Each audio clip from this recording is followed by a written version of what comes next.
এটা নিৰ্দিষ্ট সীমালৈকে মই গোলামী সহ্য কৰিব পাৰিম, কিন্তু তাৰ ওপৰত মই কেতিয়াও গোলামী সহ্য নকৰোঁ।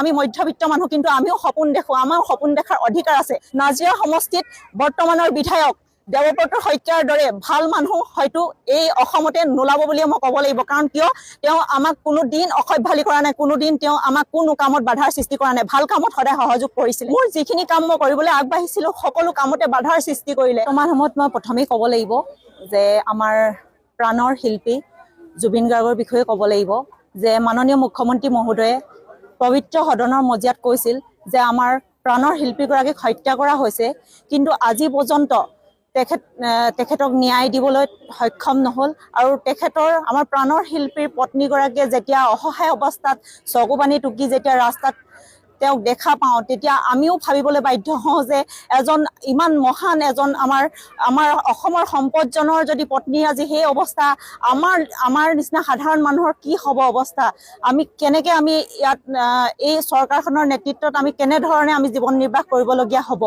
আমি সেয়া ভাবিবলৈ বাধ্য হৈ পৰিছোঁ। বৰ্তমান সময়ত আমাৰ প্ৰাণৰ শিল্পীগৰাকীক ন্যায় লাগে, প্ৰথম কথা মই সেয়াই ক'লোঁ। আৰু দ্বিতীয়তে হ'ল আমাৰ নাজিৰা সমষ্টিত আমাৰ যিসকল ভাৰতীয় জনতা পাৰ্টীৰ কাৰ্যকৰ্তা আছিলে, ময়ো ভাৰতীয় জনতা পাৰ্টীৰ কাৰ্যকৰ্তা হৈ 5 বছৰ দিন সেৱা আগবঢ়ালোঁ। কিন্তু সেই সময়ত লক্ষ্য কৰিলোঁ কিছুমান নেতা, যিসকল নেতাই বৰ্তমান সময়ত আমাৰ সমষ্টিক প্ৰতিনিধিত্ব কৰিবলৈ আগবাঢ়িছে, তেওঁলোকৰ চিন্তাধাৰা কিছুমান ইমানেই নিকৃষ্ট চিন্তাধাৰাই তেওঁলোক আগবাঢ়িবলৈ বিচাৰিছে যে ভাবিলেই কেতিয়াবা আচৰিত লাগে।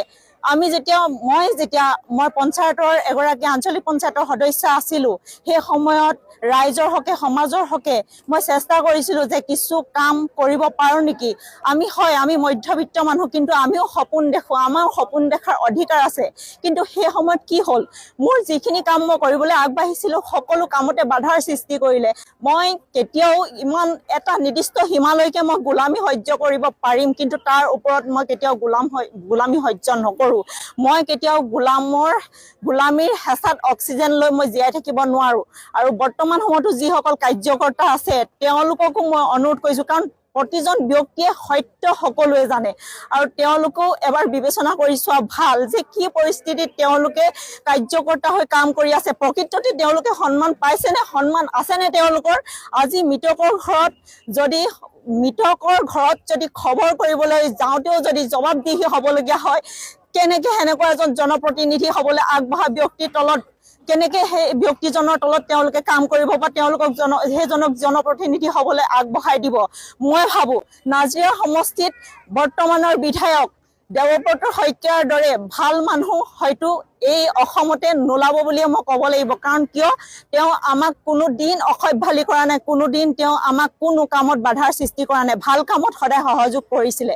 আৰু হয়, আমাৰো কেতিয়াবা এনেকুৱা হয় জীৱনত, কিছুমান এনে সময় আহে যে আমাৰ নিজৰ কেতিয়াবা পিতৃ মাতৃকো আমাৰ শত্ৰুৰ দৰে জ্ঞান হয়, কেতিয়াবা আমাৰ নিজৰ ইচ্ছামতে কাম কৰিবলৈ মন যায়। মোৰো কিছুমান তেনেকুৱা ধাৰণা হৈছিলে, কিন্তু বাহিৰত যেতিয়া আমি ওলাই যাওঁ, যেতিয়া আমি সমাজত যেতিয়া বিভিন্ন ক্ষেত্ৰত আমি ঠেকা খাওঁ, যেতিয়া আমি গতা খাওঁ, বাহিৰত যেতিয়া সমস্যা সৃষ্টি হয়, তেতিয়া অনুভৱ হয় যে নাই, আমাৰ পিতৃ মাতৃয়ে কোৱা কথাখিনিয়ে আমাৰ ভাল কথা কৈছিলে আৰু সেইখিনিয়ে সত্য আছিলে।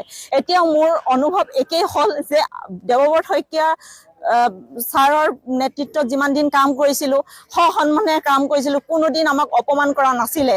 আৰু মই জানো ভৱিষ্যত দিনতো তেখেত এজন আমাৰ নাজিৰাভাষীয়ে তেখেতক এজন ভাল মানুহ হিচাপে তেখেতক জীয়াই ৰাখিব। তেখেতৰ নেতৃত্বত আমাৰ নাজিৰা সমষ্টিত উন্নতি হ'ব মই ভাবোঁ। আৰু এতিয়াও বৰ্তমান তেওঁ যিমানখিনি পাৰিছে তেওঁ কৰিছে, তেওঁ নকৰাকৈ থকা নাই, তেওঁ সাধ্য অনুসৰি কৰিছে। কাৰণ মই নিজেই আঞ্চলিক পঞ্চায়তৰ সদস্য হিচাপে 5 বছৰ কাৰ্যকাল মই কৰি আহিছোঁ। সেই সময়ত জানো মোৰ পুঁজি কিমানহে, পুঁজিৰ বিনিময়ত মই পঞ্চায়তৰ কিমান ৰাইজৰ উপকাৰ সাধন কৰিব পাৰিলোঁ, সেইখিনি আমি নিজেই অনুভৱ কৰিব পাৰোঁ। এজন ৱাৰ্ড মেম্বাৰ হওক, সভাপতি হওক, পঞ্চায়তৰ সকলোৱে জানে যে সেইখিনি সকলো ৰাইজকে সন্তুষ্ট কৰাটো অসম্ভৱ। এতিয়া বিধায়ক পুঁজিৰ যিখিনি টকা আহে সেইখিনি তেওঁ সাধ্য অনুসৰি তাৰ ভিতৰৰ পৰাই যিখিনি পাৰে কৰিছে। তাৰ ওপৰত বিজেপি চৰকাৰে কৈছিলে যে সবকা সাথ সবকা বিকাশ। যদি সবকা সাথ সবকা বিকাশে হয়, তেনেহ'লে নাজিৰা সমষ্টি কিয় পিছ পৰি ৰ'ব লগা হৈছে? বিৰোধী দলৰ নেতা থকাৰ বাবে যে পিছ পৰি থাকিব, সেয়া কেনে কথা হ'ব পাৰে? এয়াতো আমাৰ নাজিৰাবাসীক ঘোৰ অন্যায় কৰিছে। কাৰণ আমাক তেওঁলোকে অন্যায় কৰি মাহিয়াই দৃষ্টি দি পিনি আমাক আৰু পিছলৈ আমাক ঠেলি দিছে আমাৰ উন্নয়নত তেওঁলোকে বাধা কৰিছে